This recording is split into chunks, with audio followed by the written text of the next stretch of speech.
O município de Bento Gonçalves, na Serra Gaúcha, reúne mais de 1.100 produtores de uva e vinho. Eles cultivam 4.700 hectares de parreirais. Isso representa 10% do existente em todo o Rio Grande do Sul. São 30 vinícolas no município, desde as familiares e de boutique até as grandes e conhecidas como Miolo, Salton, Aurora e Valduga. O Centro de Pesquisa da Embrapa Uva e Vinho, fundamental no fornecimento de variedades e técnicas de cultivo e vinificação para todo o país, está sediado em Bento Gonçalves. Essa cidade moderna reúne empresas e uma gama de serviços também voltados à indústria do turismo. Como grande parte das áreas rurais brasileiras, o município sofre cada vez mais com a falta de mão de obra. E isso apesar das oportunidades de emprego e trabalho na viticultura e na área urbana. O mesmo fenômeno se agrava em todo o Brasil na produção de café, cacau, fruticultura e horticultura. Uma larga parcela da população em plenas condições produtivas encontra-se inativa, acomodada e sobrevivendo através de um sistema assistencialista como o Bolsa Família. A situação é nada salutar para a sociedade e para o desenvolvimento rural. O pesquisador Evaristo de Miranda conversa sobre essa temática com o prefeito de Bento Gonçalves, Diogo Segabinazzi Siqueira, reeleito prefeito de Bento Gonçalves em 2024, com 65,88% dos votos. Em sua trajetória política, Diogo Siqueira atuou na pandemia da Covid-19, demonstrou força e liderança durante as enchentes de 2023 e no desastre climático de 2024. Atualmente está à frente de projetos para oferecer aos moradores acesso a oportunidades de emprego, saindo de condições e benefícios como o Bolsa Família. Na sua carreira também foi prefeito na cidade de Santa Teresa do Rio Grande do Sul por 2 oportunidades e secretário de Saúde em Bento Gonçalves. Olá, bem-vindos ao Brasil Verde, um programa dedicado à sustentabilidade da agropecuária brasileira, da agricultura brasileira. E hoje nós vamos falar sobre a Serra Gaúcha, particularmente sobre o município de Bento Gonçalves, um município onde existem mais de 1.100 produtores de uva e vinho, né? Cultivam ali 4.700 hectares, algo que equivale a praticamente 10% da área de uva do Rio Grande do Sul. São mais de 30 vinícolas naquela região, muitas conhecidas, como Miolo, Saltão, Aurora, Valduga, mas também existem vinícolas familiares, de boutique, etc. Lá existe um centro de pesquisa da Embrapa muito relevante, a Embrapa UV, e é uma cidade moderna, com muitas empresas, diversos serviços, também muita coisa voltada para o turismo. Agora, o paradoxo é que, como em muitas regiões rurais hoje do Brasil, sofre-se com falta de mão de obra. Apesar das oportunidades de emprego, de trabalho, no café, no cacau, na fruticultura, na horticultura, cada vez está mais difícil conseguir mão de obra. E o paradoxo é que uma boa parte da população que está em plena condição produtiva se encontra inativa e fica acomodada dentro de um sistema assistencialista que se criou no Brasil nas últimas décadas, né? Então, sobre esse conjunto de problemas focados em Gonçalves, nós vamos conversar com o prefeito lá do município, o Diogo Siqueira, que tem buscado soluções muito inovadoras para esse problema. Bem-vindo ao Brasil Verde, prefeito. Boa tarde, Evaristo, obrigado. Um grande abraço aí a toda a equipe aí que está trabalhando e a todos os nossos amigos que estão assistindo e que querem também um Brasil melhor. Eu acredito muito nisso, a gente tem um país incrível, com muitas condições, muita gente que trabalha, mas o que não pode acontecer é o que você falou, Evaristo, é a gente cair nesse assistencialismo gigantesco que não está fazendo o país crescer e que, na verdade, está segurando o nosso crescimento. Então, a gente tem que ter medidas novas, pensar fora da caixa para tentar fazer o Brasil dar essa guinada aí para cima que tanto precisa. Olha, nós estamos muito ansiosos para ouvir e que você leve ao conhecimento das pessoas essa criatividade que você tem tido aí na sua gestão. Mas você podia, um pouco antes da gente entrar nessa matéria, se apresentar para quem está nos assistindo, um pouco a sua história, onde nasceu, como é que você foi para a política, né? Você já está reeleito aí. Conta um pouquinho para nós a sua história de vida, naquilo que você achar pertinente. Eu sou, como todo mundo, né? Criado numa família de pais que trabalhavam com odontologia, eram funcionários públicos, eu acabei me formando na mesma área. Nasci lá em Santa Catarina, a gente acabou indo para a fronteira oeste do estado do Rio Grande do Sul, e depois eu acabei me mudando para Porto Alegre para estudar. E achei emprego aqui em Bento Gonçalves, acabei trabalhando também em outra cidade aqui próxima, que é Santa Teresa. Entrei na política em Santa Teresa, fui prefeito lá também, e depois acabei voltando a Bento para trabalhar na saúde, como secretário da saúde, e acabei virando prefeito de novo aqui em Bento Gonçalves. Então, já faz um bom tempo aí que eu estou exclusivamente trabalhando no setor executivo da parte pública, e com muito orgulho, me orgulho muito da vida pública, eu gosto muito da vida pública, e acredito que a gente tem um propósito na vida, e a gente tem que seguir isso aí e mudar esse país. Eu acredito muito nisso também, Evaristo, que para mudar o país vai depender de nós, e não dá para a gente ficar torcendo para que lá em Brasília alguns iluminados tenham a ideia de tentar mudar. Tem que partir da base. E se dá certos exemplos aqui na base, que são os municípios, que é onde vivem as pessoas, e a gente consegue mostrar que os exemplos feitos nas cidades, nos municípios, podem ser copiados por outros. Esses exemplos eles podem evoluir para um estado, evoluir para uma região de um país e chegar no Brasil inteiro. Então, é isso que a gente está fazendo aqui agora, Vanessa. Fazendo o básico sempre, nas partes de obrigações que a gente tem, mas tentando evoluir com um pouco mais pensando fora da caixa mesmo, para melhorar o nosso município e toda a região. Prefeito, para as pessoas que estão nos assistindo entenderem um pouco melhor, não é? Hoje nós temos, por exemplo, um programa assistencialista enorme no Brasil, que é o Bolsa Família, não é? Que está sendo hoje realmente apontado como um fator de atraso, de congelamento do desenvolvimento de diversas regiões brasileiras. Quer dizer, onde havia pobre, agora tem cada vez gente mais pobre ainda, e a região se tornando ainda mais pobre, não é?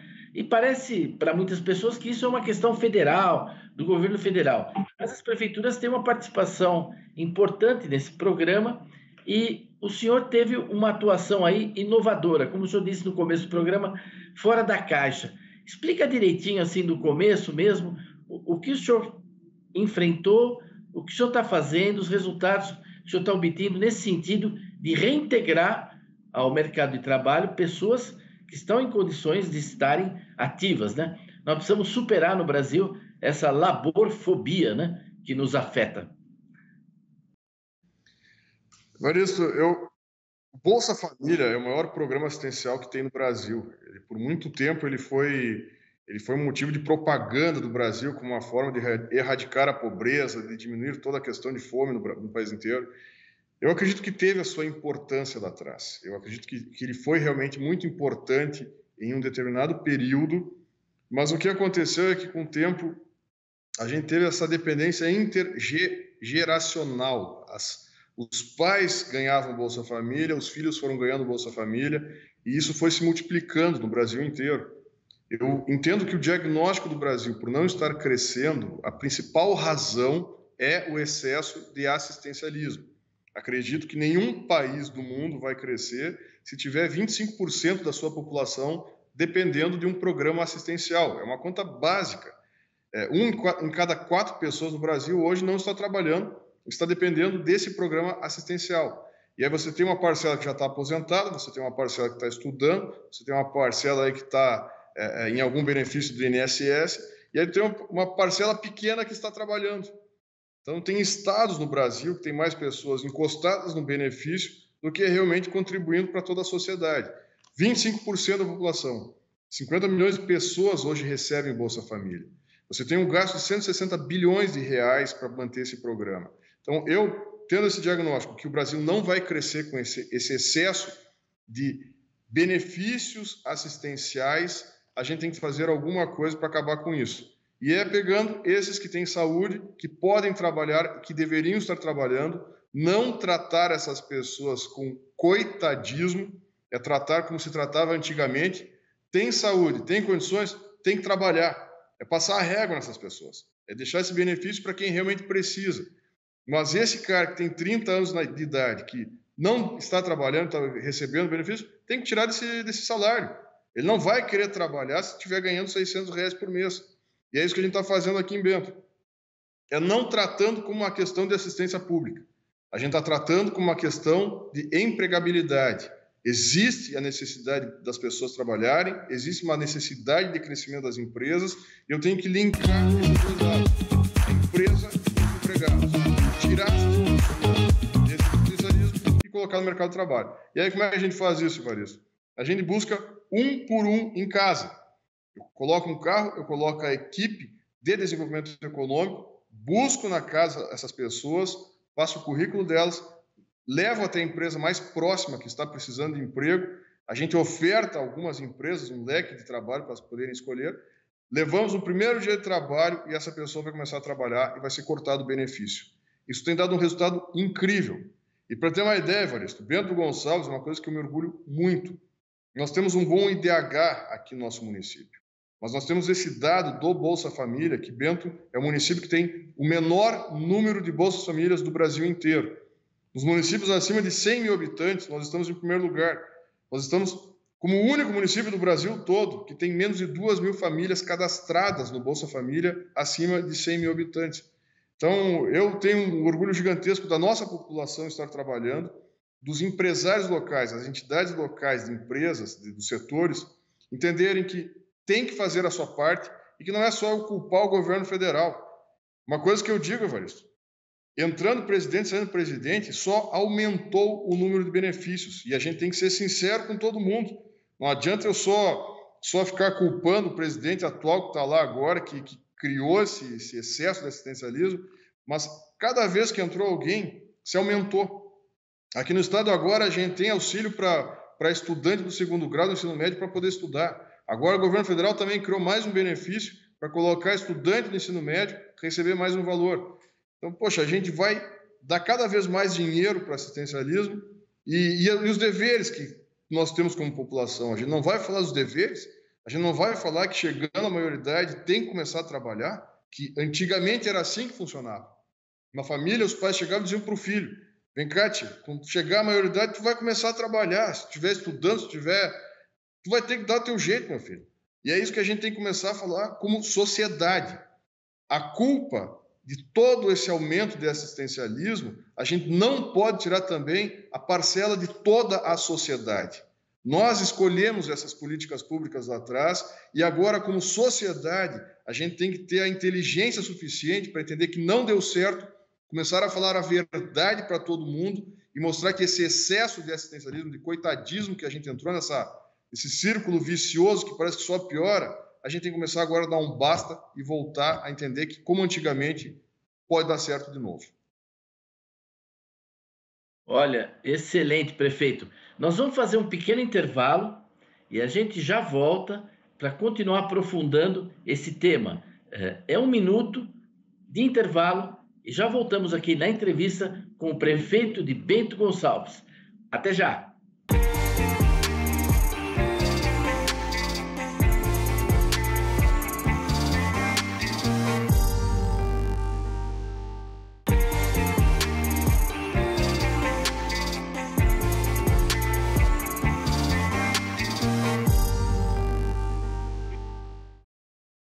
Olá, estamos de volta no Brasil Verde, conversando hoje com o Diogo Siqueira. Ele é o prefeito lá de Bento Gonçalves, uma região de viticultura, onde existem mais de 1.100 produtores, né? Mais de 30 vinícolas, mas que enfrenta, como em outras regiões do Brasil, de fruticultura, horticultura, problemas de falta de mão de obra e, em parte, devido ao excesso de assistencialismo, não é? Isso vicia o cidadão.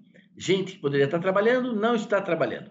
Mas o prefeito lá de Bento Gonçalves tem buscado soluções inovadoras. E na primeira parte do programa, ele nos comentou sobre isso.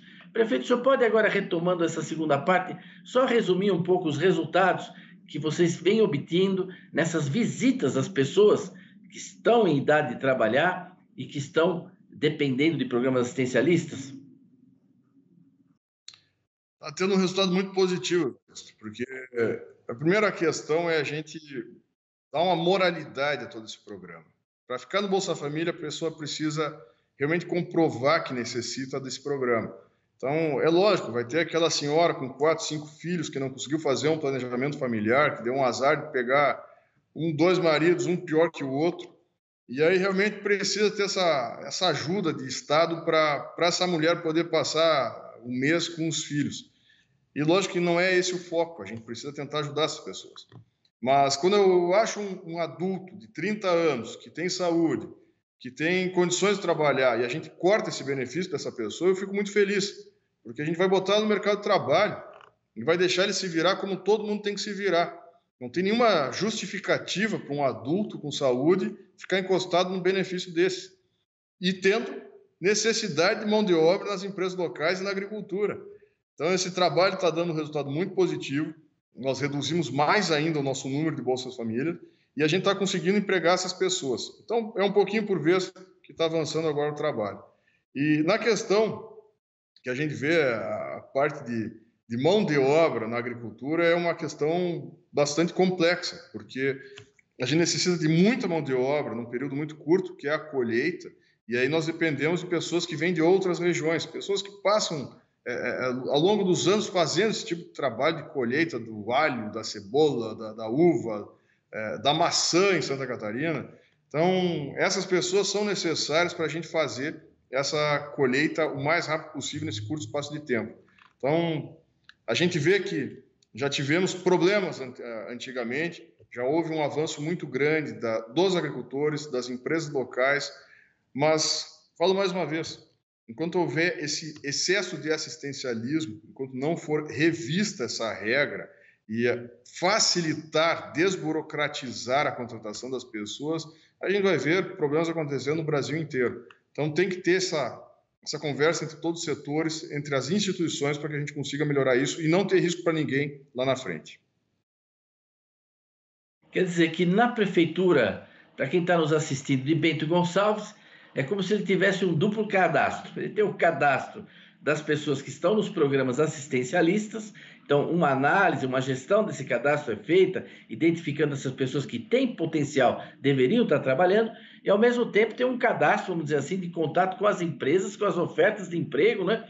E a equipe da prefeitura, com assistente social, com pessoas qualificadas, vai visitar na casa, não é? Essas pessoas oferecendo essas oportunidades. Eu imagino que deve haver casos que a própria família pressiona e está de acordo com a prefeitura para que esse indivíduo vá trabalhar, não é? Varesso, vai ter de tudo. Vai ter aqueles que agradecem, vai ter os vizinhos que agradecem. E eu vou ser xingado na rua também, Varesso. Não vai pensar que é tão simples, não. Eu tenho lugares que eu vou receber o xingão de um cidadão, de um malandro que estava ganhando Bolsa Família e não deveria estar ganhando. E isso me acontece todas as semanas. Alguém vai chegar, vai me pegar para Cristo, dizendo que não deveria ter sido cortado o seu benefício, porque ganhava a vida inteira, o dinheiro não é da prefeitura, o dinheiro é do governo federal, é sempre o mesmo discurso, e que isso era a forma dele ajudar alguém, sempre ajuda alguém, nunca a própria pessoa.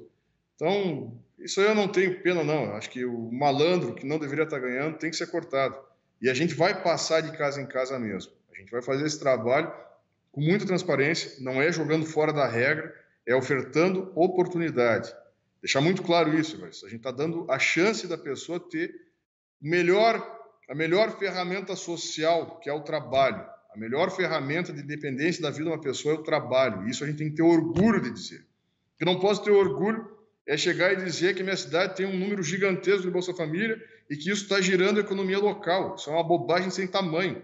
E eu escuto muitos governantes falando isso, se orgulhando que aumentaram o Bolsa Família e que esse dinheiro está indo para o comércio local. Pode funcionar por um tempo, mas isso vai quebrar o país. E a gente tem que ter coragem de dizer que isso vai quebrar, sim, o país se a gente não fizer algo muito rápido e de uma maneira de cima para baixo. Tem que acontecer.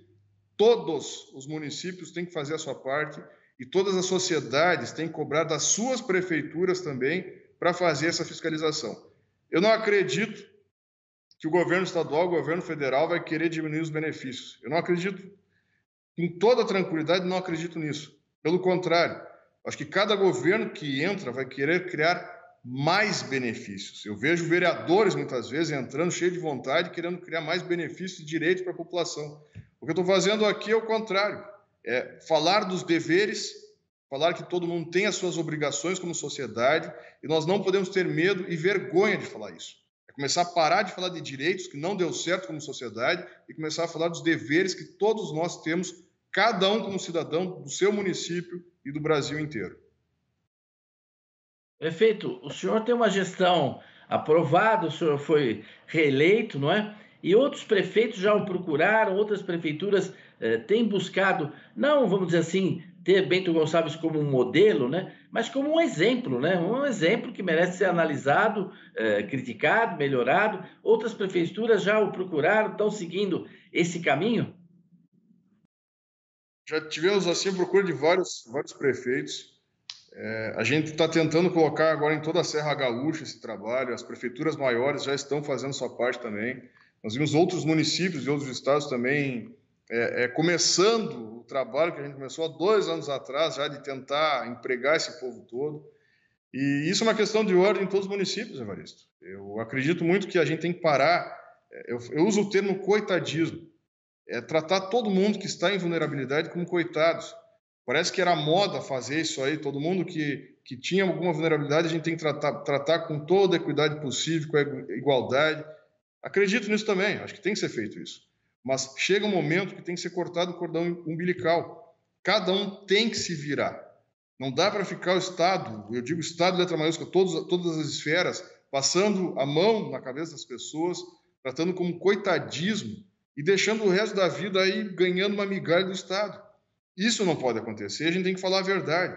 Mesma situação eu falo com moradores de rua. Morador em situação de rua, que é o novo termo, antigamente era tratado como mendigo. Hoje eu vejo o que está acontecendo com esses moradores.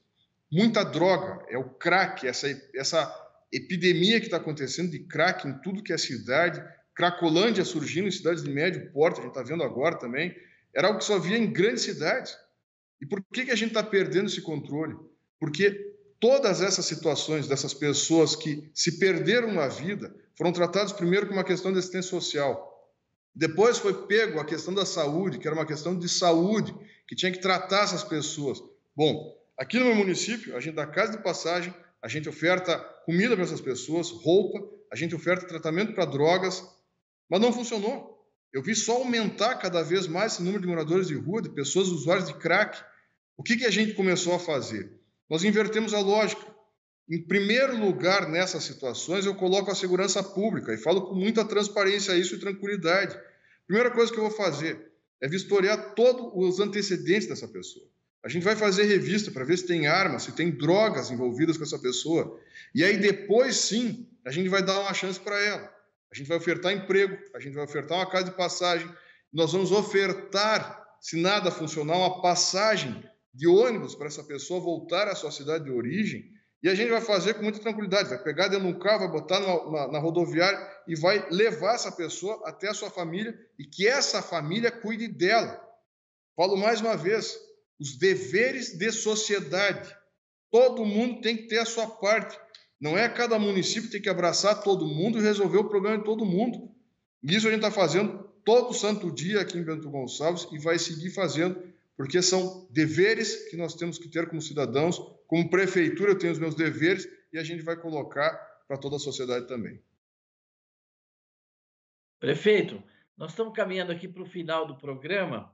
Eu queria agradecer muito, eu acho que isso vai surpreender muita gente vai tomar conhecimento dessa sua iniciativa que está sendo replicada em outros lugares do Brasil. Eu queria parabenizá-los, ao senhor e a toda essa equipe, né, que trabalha com o senhor e realizando essa obra de resgate de humanidade, né, de dignidade humana para todos, né? Senão você vai esgarçando, destruindo o tecido social, né?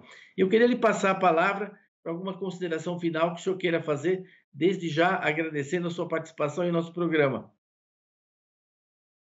É só agradecer, Evaristo, agradecer e torcer para que quanto mais a gente divulgar, mais deveres e menos excesso de direito, que a gente perdeu o controle como sociedade, eu tenho certeza que a gente vai voltar a andar na linha mais uma vez. A gente precisa colocar essa locomotiva, esse trem gigantesco que é o Brasil, colocar dentro da própria estrada. A gente tem como fazer isso. Mas é a gente entender que o excesso de direitos fez com que a nossa nação ficasse muito diferente em vários locais. Que o sonho da classe média é viver em um condomínio fechado. Que o sonho da classe alta é viver numa cobertura, num grande edifício, nos melhores bairros possíveis. Então, essa mentalidade que a gente tem que mudar. É fazer com que as praças públicas sejam ocupadas pela população, para que a gente tenha o orgulho de caminhar à noite sem ter receio, sem ter medo algum, e que todo mundo tenha que trabalhar. Acabar com esse excesso de assistencialismo é uma obrigação de todos os governantes e apoiados pela população. Parar com essa história de ideologia de direita e esquerda, entender que isso não deu certo e voltar a falar de ordem e deveres de toda a população. Eu tenho certeza que o exemplo que está acontecendo aqui em Bento Gonçalves pode ser replicado no Brasil inteiro. E isso a gente vai seguir falando com muito orgulho, porque a população está do nosso lado. As pessoas de bem, as pessoas que querem o bem desse país estão do nosso lado. Muito bom. Parabéns, prefeito. Agradecemos a sua participação, agradecemos a audiência de todos e queremos convidá-los a estarem de novo conosco aqui na semana que vem para mais um Brasil Verde. Até lá!